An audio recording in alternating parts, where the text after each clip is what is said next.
Lock key content on your blog to build up your mailing list. This technique involves putting your very best blog content behind your page. People have to sign up to your mailing list in order to access key information. This technique builds a responsive mailing list of subscribers precisely because it filters for the most motivated subscribers. The big danger with most email lists turns on the fact that bad subscribers make for bad lists. People find themselves on your list simply because they're just looking for the booklet that you're offering. Once they get the free booklet, they don't bother to unsubscribe, but they also don't bother to read your emails. They become list squatters. They're completely useless. By stepping away from the model of offering freebies like booklets and instead offering your best information on your site, you create a reversed opt-in system. This is how it works. You publish high-quality content based on your readers' needs. These all lead to different solutions. People are all excited because they're seeing all these great solutions. However, throughout the content, they are reminded that there is one best solution out there. And by the time they get all excited about reading up on this amazing solution, they find out that they can only access it if they join your mailing list. Advantages. The big advantage of this technique in boosting mailing list responsiveness is that you start at the beginning. You only recruit people who are actually interested in the information your mailing list offers. These people are less likely to unsubscribe and are more likely to buy stuff. The only people who would go through this process are those who are actually interested in what you have to offer. Of course, this all boils down to how you set everything up. If you're making all sorts of unrealistic promises, chances are you'll end up only attracting the wrong people. These are people who are not really all that interesting. Disadvantages. There's really only one big disadvantage with this technique. You will get a lower number of subscribers.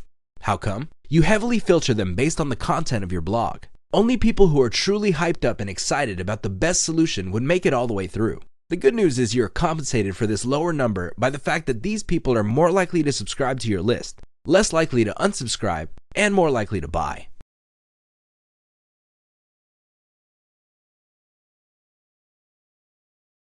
Offer a video series. It's easier for people to clearly understand the value a list offers and join that list if you appeal to them through video. When you present a video, you can pack a lot of information in one video clip. Not only will you be able to explain a lot of concepts, but you will also get people emotionally excited in what you have to offer. It creates a one-to-one kind of personal and emotional impact, especially if you're using a video spokesperson. Even if you're using an animation, you can still present enough information that people would be able to trust your solution enough to want to learn more. You can also tease the viewer regarding information that they can buy through the affiliate links that you are promoting. When you offer a video series to people visiting your blog or your landing page, this increases the likelihood that they would look forward to your emails. Remember, they're looking to watch the video series. This means that when you send out your email, they're less likely to disregard it. They probably would be on the lookout for it because they want to pick up on certain key pieces of information revealed through your video. Advantages. A video is very personal and immediate. Believe it or not, a video is relatively easy to make. In fact, you can do it yourself. Just get a quality microphone like a Blue Yeti from Amazon. As far as video goes, you can take it with your personal computer's built-in camera. The video quality for most built-in webcams are actually quite good. Another great advantage of offering video series as incentives for mailing list memberships is the fact that you can create a lot of this type of content. Since it only takes a few minutes for you to speak into a microphone in front of a camera, you can tackle a lot of topics and it's not going to take you too much time, effort, and energy. Video is also a great way to make passive income because you use this video series to get people to sign up to your list, and if you chop them up into small enough pieces, they actually get all excited about your next email. So, they'll always be on the lookout for your next email, and once you get them to open your email, you can hit them with affiliate links. When people click on these links and buy something, you make money. Please keep in mind that this is passive. You record once and you can actually make money many times over off the free video series that you are offering to build up your mailing list. Disadvantages. The sad reality is that while a lot of people appreciate that you have a video to offer, if you are offering a video course to build up your mailing list, please understand that when people see your video page, most of them will not view it all the way through. Most people have short attention spans. This cuts down on the total number of people signing up for your list. The good news is that this is not all that bad. In fact, this can act as some sort of filtering system. If somebody watches your video all the way through, there's a higher likelihood that they will not only sign up to your list, but it also increases the chances that they are actually interested in your video series. This, in turn, boosts the likelihood that these people are likely to check out your emails, click on your links, and buy something. Other disadvantages include you have to invest time or money in a great script. You can't just talk off the top of your head and stammer or stutter your way through the video. That's going to look unprofessional. You have to work from a script so that you can keep your videos tightly packed with information and more effective. Remember, people have short attention spans. You also have to have enough on-screen charm. You can't look, act, and sound like a banana slug and expect people to find you credible and authoritative. This means you have to look neat, you have to dress right, make sure the lighting is correct, and otherwise look personable and presentable. Finally, you may need professional audio and video editing help.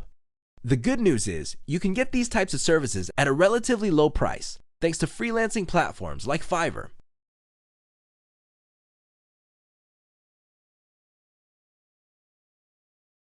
Boost your list's responsiveness by reverse engineering your competitors' best content. It doesn't matter what niche you're in, chances are you already have competitors. They have their own mailing lists. This is good news. If you want to get a head start in boosting the responsiveness of your own mailing list, don't start from scratch. Sign up to all of your competitors' mailing lists and figure out what they're doing, and then come up with your own version based on some common elements of their materials.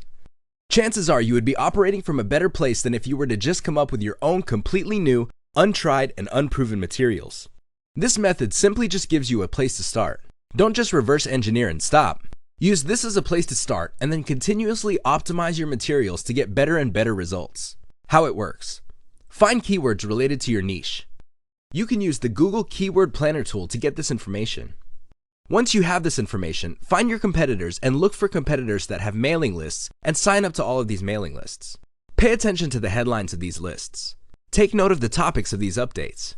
Once you have this information, figure out the most common topics that appear and the most common headline writing style. Copy the style and then create original content talking about the same topics. Study your list's performance and get rid of emails that aren't opened enough and don't get clicked enough.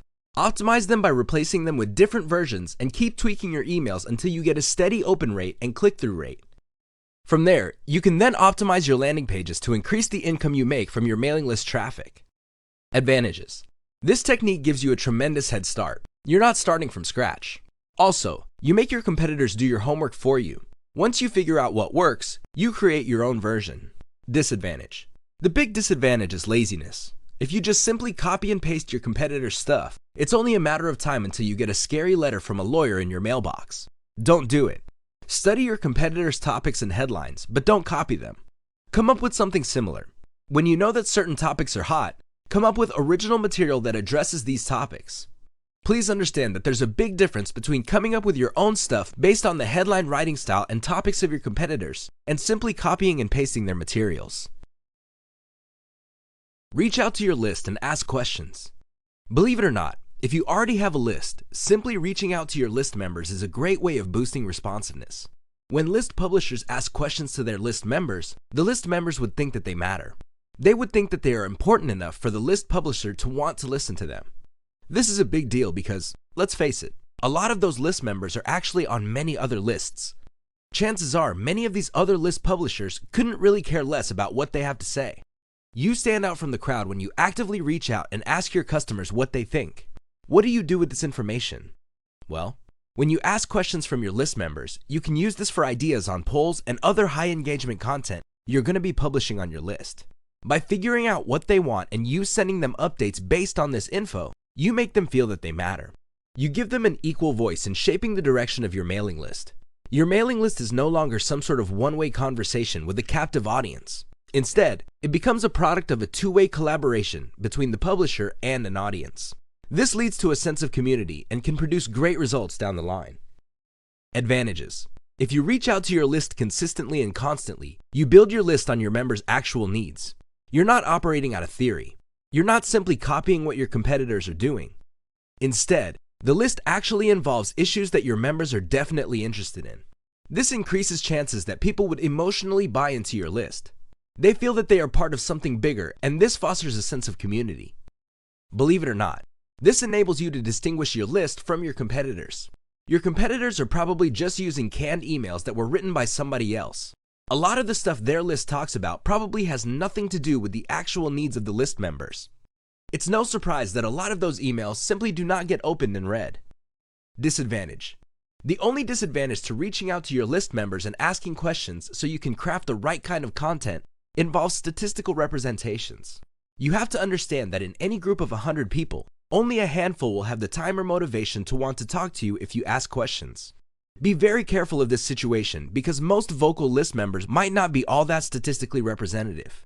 This means that whatever suggestions they may have may not be actually the kind of improvements or content feedback that are shared by most other list members. Always be on the lookout for this. Look for warning signs so you can shoot for statistically representative feedback.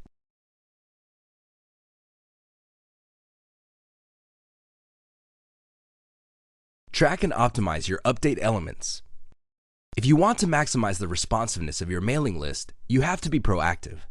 You can't just buy canned emails from a list publisher and then upload this to your autoresponder software and expect to make money. It doesn't work that way. You have to always be part of the equation. The good news is, by following the simple steps below, you can maximize the responsiveness of your mailing list, which can lead to a bigger payday later on. How email optimization works. Break down your emails into elements. Usually, emails are made of a headline, which is the title, or subject line, the actual content, the type of content, and call to action or active links within the email. Also, the content that you send out via email has certain lengths. The most common is around 300 words. Some email lists send out very long emails. We're talking about over 1,000 words. Others send very short emails that consist of barely a few lines. Next, send out your updates and see how well they are received. Pay attention to your open rate and the click-through rate. Starting with one element, make variations and run a task to a small subsegment of your mailing list. See if there is any improvement from the previous email's performance. If there isn't, make variations on the element again. For example, if your original headline is, "I can't believe this happened," change it to, "This little secret got me a new Mercedes-Benz." And you switch from headline to headline until you see a significant improvement in your open rate and click rate. Once you see an improvement, make small variations of that headline and test again to see if you can get more improvements. If there is no further improvement in responsiveness, you then move on to the next element. In this case, you can change the type of content, and from there, move on to content action and content length. Keep optimizing on an element-to-element basis until you maximize the overall responsiveness on your emails. Advantages. This technique is methodical because you're not just coming up with wholesale changes across the board. Instead, you're restricting your optimization to one specific element at a time. This removes all sorts of guesswork. A lot of list marketers fail because they make changes on a wholesale basis. They notice that their original email package is not getting any results, so they come up with a completely new package and then they get results. Little do they know that the change can be traced to only one small tweak instead of the wholesale change. But the problem is, they're clueless about this. They wouldn't know. With an element-by-element optimization model, you can pinpoint which elements you can tweak to maximize responsiveness. You're not relying on your intuition or gut feelings. This gives you a tremendous amount of control, and the process is predictable. It's also statistics-based. Either your emails are getting a lot of engagement, or they're not, so you optimize them. Disadvantage. The only disadvantage to this technique is its methodology. Remember, when you send out a variation of an email to a subsegment of your mailing list, you only send it to that subsegment once. You don't keep mailing everybody the same basic email as you make small tweaks. That's going to kill your mailing list. People are going to get annoyed and unsubscribe, or worse yet, stop reading your emails. This means you're going to have to send to small segments all of your emails as you optimize. This can be a serious problem because if your list is fairly small, you can quickly run out of list members when optimizing list elements. This drags out your timeline for optimization.